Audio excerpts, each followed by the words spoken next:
मैंने हमेशा आदरणीय लालू जी को, उनके परिवार को अपना परिवार ही मैंने माना है। मैं बस इतनी प्रार्थना करूंगा कि जल्द से जल्द ये पारिवारिक कलह सुलझ जाए। मेरे भी भाई बहन हैं ये सब।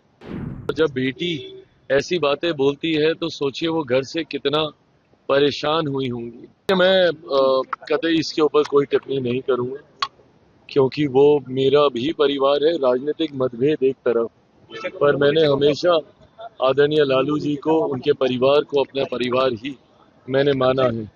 ऐसे में आज जब उनके परिवार में इतना कुछ चल रहा है, मैं उस दर्द, उस भावना को समझ सकता हूँ। वो समय दूर नहीं है जब मैं भी इन्हीं परिस्थितियों से गुजरा था। घर में, परिवार में जब तनाव होता है तो वो आपको कितना विचलित, कितना परेशान करता है, मैं इस बात को समझ सकता हूँ।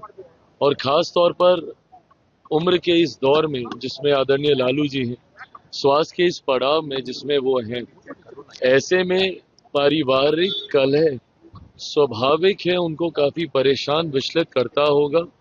मैं बस इतनी प्रार्थना करूंगा कि जल्द से जल्द ये पारिवारिक कलह सुलझ जाए। मेरे भी भाई बहन हैं ये सब। ऐसे में मैं चाहूंगा कि जो भी दूरियां हैं और जिनकी भी वजह से है, जल्द से जल्द पूरा परिवार एक हो। राजनीतिक मतभेद हम लोग के हैं, वो राजनीतिक मंच पे हम लोग लड़ाई लड़ते रहेंगे, बट परिवार एक जल्दी हो जाए, ये मैं जरूर प्रार्थना करूंगा। सर और कहा है कि कोई भी बेटी जो है अब अपने माता पिता के लिए ना करे, बेटा आगे आकर के बेटा करे, बेटियों को कोई मान सम्मान। देखिए,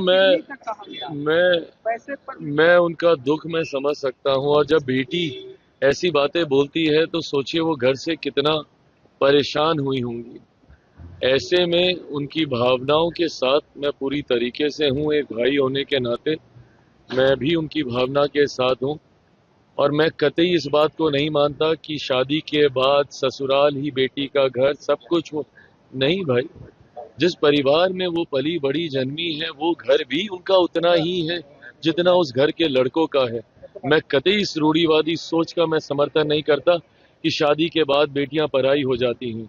बेटियों का मायका भी उनका उतना ही है जितना उस घर में बेटों का है, और उनका ससुराल भी उनका उतना ही परिवार है जितना उस ससुराल के बेटों का है। ऐसे में कल जब उन्होंने, आज जब ये सारी बातें उन्होंने कही और जो अपील उन्होंने बाकी बेटियों से की, मैं उस दर्द को मैं समझ रहा हूँ। इसीलिए मैं प्रार्थना करता हूँ कि जल्द सब ठीक हो।